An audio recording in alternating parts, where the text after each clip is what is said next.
আলোচনা এবং প্রবন্ধে এটা স্পষ্ট হয়েছে। তিনি সেখানে দেখিয়েছেন যে গণভোটের যে একটা তাত্ত্বিক ভিত্তি রয়েছে, গণভোট গণতন্ত্রে জনগণের সার্বভৌমত্ব, জনগণের ইচ্ছার একটা বহিঃপ্রকাশ হিসেবেই গণভোট বাংলাদেশে এবং পৃথিবীর বহু দেশে চর্চিত হয়ে এসেছে।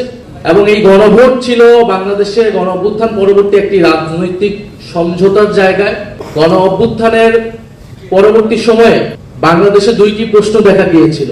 বিএনপি তখন গণ অভ্যুত্থানের প্রায় 2-3 দিনের মধ্যেই সমাবেশ করে তারা জাতীয় নির্বাচনের দাবি জানিয়েছিল এবং বৈষম্যবিরোধী ছাত্র আন্দোলনের পক্ষ থেকে যারা গণ অভ্যুত্থানে আমরা ছিলাম, আমরা বলেছিলাম জাতীয় নির্বাচন আমরা চাই, তবে এই গণ অভ্যুত্থান কেবল নির্বাচনের মাধ্যমে ক্ষমতার পরিবর্তনের হাত পরিবর্তনের জন্য গণ অভ্যুত্থান হয়নি। ফলে রাষ্ট্র সংস্কারের দাবি ছিল এই গণ অভ্যুত্থানের অন্যতম দাবি, যেখানে ফ্যাসিবাদী ব্যবস্থার বিলোপ হবে, একটা নতুন বন্দোবস্ত হবে, যেখানে স্বৈরাচার আর বারবার ফিরে আসবে না। এই জন্যই সংস্কার এবং রাষ্ট্র মেরামতের দাবি, যেটা দিয়ে ফ্যাসিবাদকে বিলোপ করা সম্ভব হবে বলে আমরা একমত হয়েছিলাম।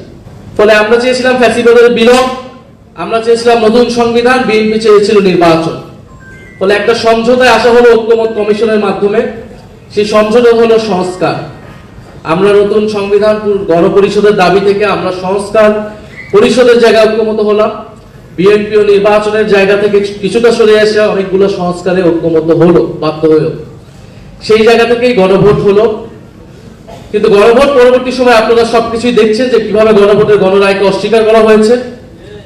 বিএনপি এখন একটা কৃত্রিম বিরোধ বা সংকট তৈরি করছে যে জুলাই সনদ বনাম জুলাই আদেশ। তারা বলছে জুলাই সনদ তারা অক্ষরে অক্ষরে পালন করবে, কিন্তু জুলাই আদেশটা অবৈধ, যে জুলাই আদেশের ভিত্তিতে গণভোট তৈরি হয়েছিল।